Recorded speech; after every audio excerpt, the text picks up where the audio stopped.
पाठ 2 परागनयन जेमां आपणे परागनयननो एना स्त्रोतना आधारे बीजो प्रकार भणवा जई रह्या छीए गैटेनोगेमी। आगळ वधीए।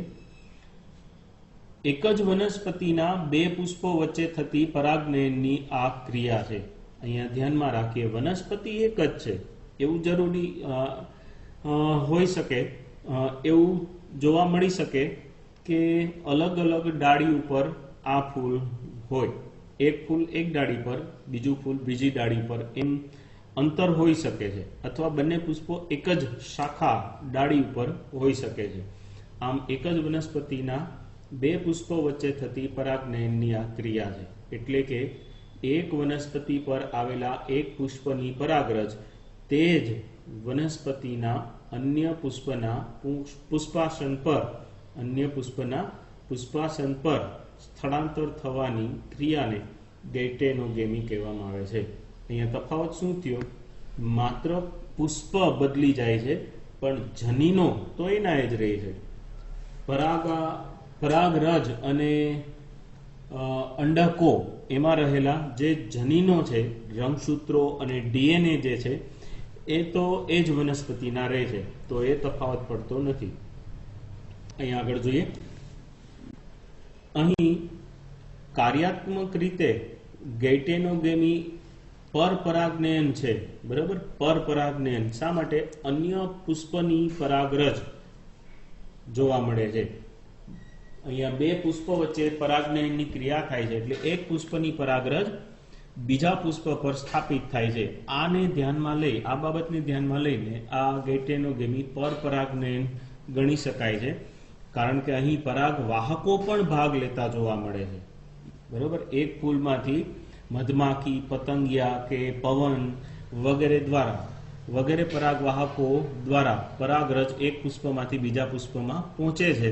તો આ લક્ષણો એવા થયા કે જે પરપરાગનયન માટેના છે। આમ ગૈટેનોગેમી એ પરપરાગનયન છે।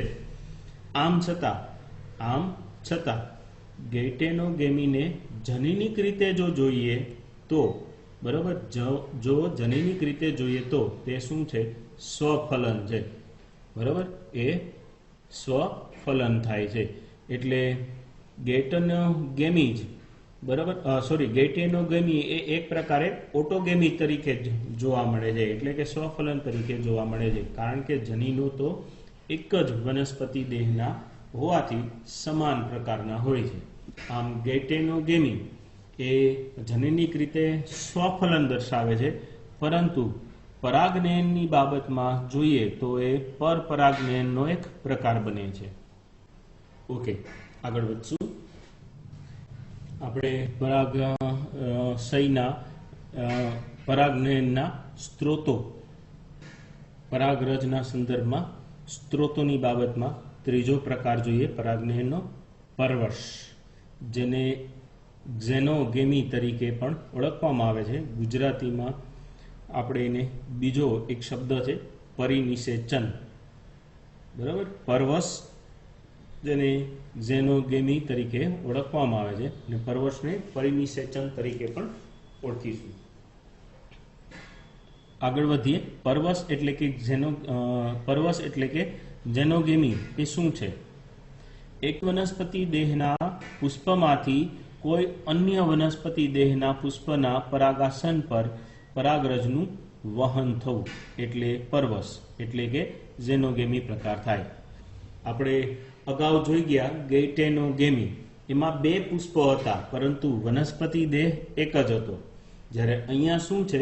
વનસ્પતિ દેહ પણ બદલી જાય છે, પુષ્પો તો બે થઈ જ ગયેલા છે, એક પુષ્પમાંથી બીજા પુષ્પમાં પરાગરજ જાય છે, પરંતુ અહીંયા વનસ્પતિ દેહ પણ બીજો છે, એટલે કે એક વનસ્પતિ પર આવેલા પુષ્પની પરાગરજ બીજી અન્ય વનસ્પતિ દેહ પર આવેલા પુષ્પ પર સ્થાપિત થાય છે। એના બીજા પુષ્પ એટલે કે બીજા વનસ્પતિ દેહના પુષ્પના પરાગાસન પર સ્થાપિત થતી જોવા મળે છે।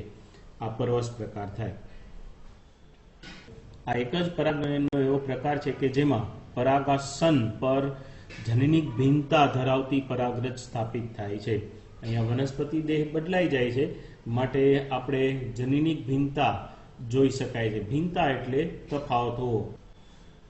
કે કૂતરાના રૂવાટીના સંદર્ભમાં અલગ રંગો હોય છે, કાળો, સફેદ વગેરે. તો આમ આવા અલગ અલગ રંગો એના જનીનોને કારણે છે. તો કૂતરાની રૂવાટીનું જે જનીન છે એ જનીનમાં તફાવત જોવા મળે છે. કયો તફાવત? એક કૂતરાની રૂવાટીનું જનીન સફેદ રંગ રજૂ કરતું હોય, બરાબર, તો એ જ્યાં રજૂ થાય ત્યાં સફેદ રંગ હોય. આ જ જનીનનો બીજો પ્રકાર કે જે જનીન કાળા રંગને રજૂ કરતું હોય, તો એ જ્યાં રજૂ થાય ત્યાં કાળો રંગ રજૂ થાય. લાલાશ પડતું જનીન હોય તો એ લાલાશ પડતી રૂવાટી રજૂ કરે છે. કેટલાક કૂતરા ગોલ્ડન કલરના હોય છે, તો ગોલ્ડન કલરની રૂવાટી રજૂ થતી જોવા મળે છે.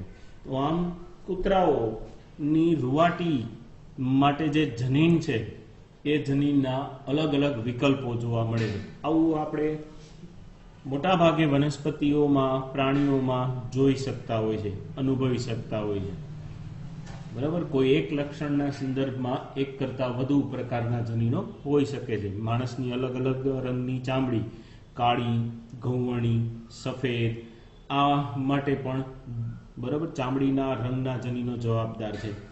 આ સિવાય કેટલીક વનસ્પતિઓ એક જ વનસ્પતિ દેહમાં અલગ અલગ રંગના પુષ્પો જોવા મળતા હોય. દાખલા તરીકે એક વનસ્પતિ ઉપર જોવા મળતું પુષ્પ કે જે પુષ્પમાં લાલ, પીળો, લાલ, કેસરી, પીળો અને કેસરી, આમ બબે કે બેથી વધુ રંગો સાથે જોવા મળતા હોય છે. તો આમ જનીનિક રીતે જે તફાવત જોવા મળે એ ભિન્ન એટલે કે તફાવતવાળા જુદાપણું ધરાવતી રચનાની વાત કરી છે. જનીનિક ભિન્નતા ધરાવતી પરાગરજ સ્થાપિત થાય છે, એટલે કે સ્થાપિત થતી પરાગરજ જનીનિક રીતે ભિન્ન એટલે કે જુદાપણું ધરાવતી હોય છે. તો આ એક જ વનસ્પતિ માટે પરાગનયનનો પ્રકાર એવો થાય છે, પરવશ, કે જેમાં એક જ લક્ષણના જનીનો અલગ અલગ અભિવ્યક્તિ, અલગ અલગ રજૂઆત કરતા હોય એવા ભિન્ન મળી આવે છે અને એકત્રિત થતા જોવા મળે છે. બરાબર, ઓકે.